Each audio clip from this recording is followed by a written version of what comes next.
दर्पण हिंदी पाठमाला 6 पाठ 2 हमारी रेलें। आप जरा सोचिए कि जब भारत में रेल नहीं थी तो लंबी यात्रा करना कितना कठिन था। दिल्ली से कलकत्ता वर्तमान कोलकाता पहुंचने में महीनों लग जाते थे। अब ये यात्रा 24 घंटों में पूरी हो जाती है। ये है रेलगाड़ी का करिश्मा। इतना ही नहीं, रेल के भीतर ही आपको शौच, स्नान और भोजन की सुविधा मिल जाती है। जो कुछ कमी रहती है वो स्टेशन पर पूरी हो जाती है। पर बात यह है कि जब किसी चीज की कोई सुविधा हमें आसानी से मिल जाती है तो उसके महत्व की ओर हमारा ध्यान नहीं जाता। हमारे देश में रेलें रात दिन चलती रहती है। ये लाखों यात्रियों को प्रतिदिन एक स्थान से दूसरे स्थान लाती ले जाती है। इसी तरह ये प्रतिदिन लाखों क्विंटल सामान भी ढोती है। गर्मी हो, बरसात हो या कड़ाके की सर्दी, रेलों के चलने में कोई खास रुकावट नहीं पड़ती। इसी तरह मैदानों, पहाड़ों और रेगिस्तानों में रेलें सीटी बजाती हुई दंडनाती चलती रहती है। बड़े चौड़े पाट वाली नदियों को भी ये उसी तरह लांघ जाती हैं जैसे हरे भरे मैदानों को। पहाड़ों पर चलने वाली रेलों की गति कुछ धीमी होती है और उनके डिब्बे भी कुछ छोटे होते हैं।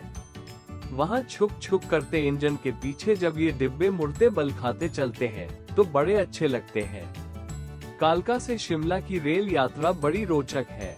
रास्ते में 100 से अधिक सुरंगें मिलती हैं। सुरंग के भीतर घुसती रेल ऐसी लगती है जैसे कोई मादा अजगर बिल में घुस रही हो। आप जानते ही हैं कि रेलगाड़ी लोहे की पटरी पर चलती है। इन रेल मार्गों को बनाने में मनुष्य ने कितना अथक परिश्रम किया है, इसकी जरा कल्पना तो कीजिए।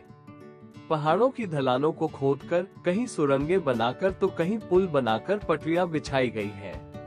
रेल की पटरियों की चौड़ाई 3 तरह की होती है। पहाड़ों पर बनी रेल पटरियों की चौड़ाई बहुत कम होती है। मैदानों में कहीं पूरी चौड़ाई की और कहीं मध्यम चौड़ाई की पटरियां बिछाई गई है। मोटे तौर पर हमारे देश में रेलें 3 तरह की हैं: सामान ढोने वाली मालगाड़ियां, यात्रियों को ले जाने वाली साधारण सवारी गाड़ियां और तीसरी डाक गाड़ियां। डाक गाड़ियां बहुत तेज चलती हैं और केवल बड़े स्टेशन पर ही ठहरती हैं। सवारी गाड़ियां, पैसेंजर, रास्ते के सभी स्टेशनों पर ठहरती हैं। मालगाड़ियां केवल सामान ढोती हैं। यात्री गाड़ियों में 2 प्रकार के बैठने के डिब्बे होते हैं, एक तो प्रथम श्रेणी के और दूसरे द्वितीय श्रेणी के। प्रथम श्रेणी का किराया अधिक होता है और उसमें यात्रियों को अनेक सुविधाएं मिलती हैं। द्वितीय श्रेणियों का किराया भी कम होता है और प्रथम श्रेणी की तुलना में सुविधाएं भी कम मिलती हैं। लंबी यात्रा वाली गाड़ियों में दोनों श्रेणियों के यात्रियों को रात को सोने की भी जगह मिल सकती है। इसका किराया कुछ अतिरिक्त लिया जाता है। भारत में रेलों का विस्तृत जाल बिछा हुआ है। हमारा देश है भी तो बहुत बड़ा। उत्तर से दक्षिण के और पूर्व से पश्चिम के छोर तक रेलें दिन रात दौड़ती रहती है। देश की उन्नति के लिए रेलें बहुत महत्वपूर्ण भूमिका निभाती है। देश की उपज जैसे गेहूं, चावल, मक्का, कपास, पटसन, दालें, तिलहन आदि को एक जगह से दूसरी जगह तक पहुंचाने में रेलों की जरूरत होती है। इसी तरह सब्जियों और फलों को भी रेलें दूर दूर से लाकर जरूरत की जगह पहुंचाती हैं। देश के भीतर कारखानों में तरह तरह की चीजें बनती हैं। बड़ी बड़ी मशीनों से लेकर छोटी सी सुई तक, इन सभी चीजों को रेलें जरूरत की जगह पहुंचाती हैं।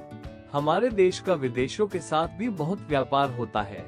विदेशों से जो माल समुद्री जहाजों द्वारा भारत में आता है उसे बंदरगाहों पर उतारा जाता है।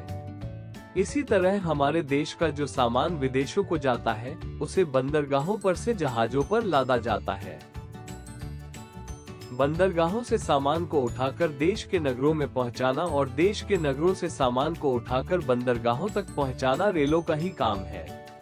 अनाज, कोयला, सीमेंट, घी, खाद, लोहा, कागज, कपड़ा आदि बड़ी जरूरी चीजें देश के कोने कोने में पहुंचाने का महत्वपूर्ण काम रेलें ही करती है।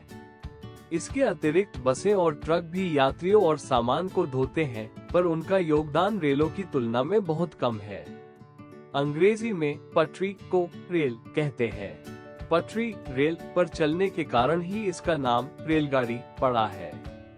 पहले रेलें केवल भाप इंजन से ही चलती थी, किंतु आजकल भाप इंजन लगभग समाप्त है। डीजल इंजन बहुत कम है। बिजली से सर्वाधिक रेलें चलती है। कुछ रेलें सीएनजी ईंधन से भी चलती हैं। भाप इंजन की अपेक्षा डीजल और बिजली से चलने वाली रेलगाड़ियां ज्यादा तेज चलती हैं। रेलों की पटरियों की लंबाई के हिसाब से भारत एशिया का सबसे अगुआ देश है। जापान की रेलों की चाल हमारे देश की रेलों की चाल से ज्यादा तेज है। जापान की भांति हमारे देश में भी बुलेट ट्रेन आरंभ होने वाली है। यह अहमदाबाद से मुंबई के बीच चलाई जाएगी। वंदे भारत तथा तेजस जैसी रेलों का पदार्पण तो हो ही चुका है। तेजस प्राइवेट सेक्टर की रेल सेवा है। यह आधुनिक सेवाओं से ओतप्रोत है। रेल के इंजन और डिब्बे बनाने का काम बड़ा महत्वपूर्ण है। 26 जनवरी 1950 को देश के स्वर्गीय नेता चित्तरंजन दास की स्मृति में चित्तरंजन लोकोमोटिव नामक कारखाना खोला गया। ये पश्चिम बंगाल में है और कोयले की खानों के पास है। यहाँ के बने रेल इंजन बहुत अच्छे हैं। इससे पहले भी जमशेदपुर में इंजन बनाने का कारखाना था, पर उसमें ज्यादा इंजन नहीं बनते थे। विदेशों से इंजन मंगवाने पर बहुत धन खर्च होता था। अब हम अपनी आवश्यकताओं के लिए सभी इंजन स्वयं बनाते हैं। चित्तरंजन लोकोमोटिव नामक कारखाना बहुत विशाल है। यहाँ हजारों लोग काम करते हैं। उन लोगों को सभी सुविधाएं यहाँ प्रदान की जाती है। मकान, स्कूल, इस्पात, खेल कूद के मैदान, सिनेमा, नाटक आदि मनोरंजन के साधन सभी कुछ यहाँ मौजूद है। रेलें राष्ट्र की उन्नति में तो महत्वपूर्ण है ही, ये देश की एकता को भी मजबूत करने वाली है। इनके कारण ही आज जम्मू के लोग कन्याकुमारी तक यात्रा करने जाते हैं और चेन्नई, कोलकाता के लोग हरिद्वार, ऋषिकेश तक पहुँचते हैं। भारतीय रेल उद्योग देश का सबसे बड़ा उद्योग है। इसमें सभी तरह के लाखों लोग कार्यरत हैं। जैसे जैसे देश का विकास हो रहा है, वैसे वैसे हमारी रेलें भी विकसित हो रही है। नई पटरियां बिछाई जा रही है। रेलों की गति भी तेज की जा रही है। Metro rail. आज भारत की राजधानी दिल्ली में भी मेट्रो रेल परिवहन व्यवस्था है। ये दिल्ली मेट्रो रेल निगम लिमिटेड द्वारा संचालित है। दिल्ली में इसका शुभारंभ 24 दिसंबर 2002 को शाहदरा से 30 हजारी लाइन से हुआ था। परिवहन व्यवस्था में मेट्रो रेल एक महत्वपूर्ण कड़ी है। इससे समय व पैसों की भी बचत होती है। इसका विस्तार राष्ट्रीय राजधानी क्षेत्र से सटे शहरों जैसे गाजियाबाद, गुरुग्राम, नोएडा, फरीदाबाद तक किया गया है। मेट्रो रेल पहले कोलकाता में चलती थी, अब इसका विस्तार अन्य राज्यों जैसे राजस्थान, कर्नाटक, आंध्र प्रदेश तथा महाराष्ट्र में भी करने की योजनाएं बन रही है। अब जयपुर में भी मेट्रो रेल चालू हो गई है।